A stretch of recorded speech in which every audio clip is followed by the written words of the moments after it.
जय श्री राम, हर हर महादेव। आइए जानते हैं अहोई अष्टमी व्रत कथा के बारे में। अहोई अष्टमी व्रत महिलाओं द्वारा रखा जाता है, जो कि अपने संतान की दीर्घ आयु के लिए रखा जाता है। इसी गांव में एक साहूकार रहा करता था। उसके 7 बेटे तथा 7 बहुएं थी। दिवाली से पहले कार्तिक अष्टमी को 7 बहुएं अपनी इकलौती ननद के साथ जंगल में गई तथा अपनी ननद के साथ खदान में मिट्टी खोदने लगी।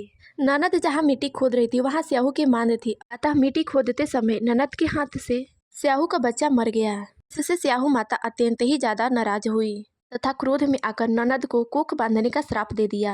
अब ननद अत्यंत ही ज्यादा डर गई हो और वह अपनी 7 भाभियों से बोली कि तुम 7 में से कोई एक अपनी कोख बंधवा लो, जिससे कि मैं इस श्राप से मुक्त हो जाऊं। लेकिन 6 भाभियों ने कोख बंधवाने से मना कर दिया। तब छोटी भाभी अपनी सास के डर से कोख बंधवा ली। इसके बाद साहूकार की 7वीं बहू यानी कि ननद की जो 7वीं भाभी थी, उसका जो भी बच्चा होता वह 7वें दिन बाद मर जाता।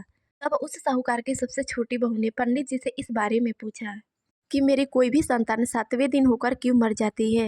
वह पंडित जी ने सुरही गाय की सेवा करने की सलाह दी। सुरही गाय स्याहू माता की भायली है, वह तेरी कोख खुलवा देंगी तथा तुम्हारा बच्चा अब जीवित रहने लगेगा। उसके बाद से सबसे छोटी बहू प्रतिदिन सुरही गाय की सेवा करने लगी। एक बार उस सुरही गाय ने सोचा कि रोज सुबह सुबह मेरी सेवा कौन कर दे रहा है, आज मैं देखूंगी कि मेरी सेवा इतनी सुबह कौन कर रहा है। जब साहूकार की छोटी बहू सुरही गौ माता की सेवा करने आई, तभी गौ माता ने देखा कि यह तो साहूकार की सबसे छोटी बहू है जो प्रतिदिन मेरी सेवा करती है। तब गौ माता ने प्रसन्न होकर कहा कि कहो तुम्हें क्या चाहिए, तुम क्या मांगना चाहती हो। तब साहूकार की छोटी बहू ने कहा, हे माता, स्याहू माता तुम्हारी भाईली है, उन्होंने किसी कारणवश मेरी कोख बांध दी है। इतना कहने के बाद साहूकार की छोटी बहू ने जो भी घटना हुई थी वह सारी घटना उस गौ माता को कह सुनाई तथा यह भी प्रार्थना की, हे गौ माता मेरी कोख खुलवा दो। तब गौ माता ने कहा ठीक है। इसके बाद गौ माता साहूकार की छोटी बहू को लेकर समुद्र पार अपनी भाईली के पास चल पड़ी। रास्ते में कड़ी धूप होने के कारण वे दोनों एक पेड़ के नीचे विश्राम करने लगे। थोड़ी ही देर में वहां एक सांप आया। जिस पेड़ के नीचे वे दोनों विश्राम कर रही थी, उसी पेड़ पर गरुड़ पंखनी का एक बच्चा था। वह सांप उस बच्चे को डसने लगा। तब साहूकार की बहू ने उस बच्चे को बचाने के लिए सांप को मारकर ढाल के नीचे दबा दिया तथा गरुड़ पंखनी के बच्चे को बचा लिया। थोड़ी देर में गरुड़ पंखनी आई तो वहां खून देखकर साहूकार की बहू को चोंच मारने लगी। तब साहूकार की बहू हाथ जोड़ते हुए बोली कि मैंने तेरे बच्चे को नहीं मारा है, बल्कि सांप तेरे बच्चे के करीब आया था। मैंने तो उस सांप से तुम्हारे बच्चे की रक्षा की है।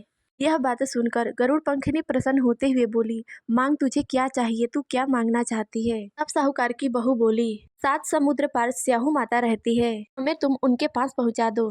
तब गरुड़ पंखनी ने साहूकार की बहू तथा गौ माता को समुद्र के पास स्याहू माता के पास पहुंचा दिया। तब स्याहू माता अपनी बहन को देखकर बोली, बहन तू बहुत दिनों बाद आई है, तथा यह बोली कि मेरे सिर में जुए बहुत हो गए हैं। तब सुरही गाय के कहने पर साहूकार की बहू ने स्याहू माता के सर के सभी जुए निकाल दिए।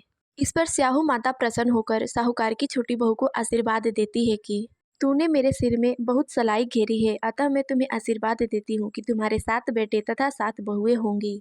साहूकार की बहू हाथ जोड़ते हुए बोलती, हे माता, मेरे तो एक भी बेटे नहीं है, फिर 7 बेटे और 7 बहुएं कहाँ से होंगी। माता, मेरी कुख तो तुम्हारे पास बंद पड़ी है।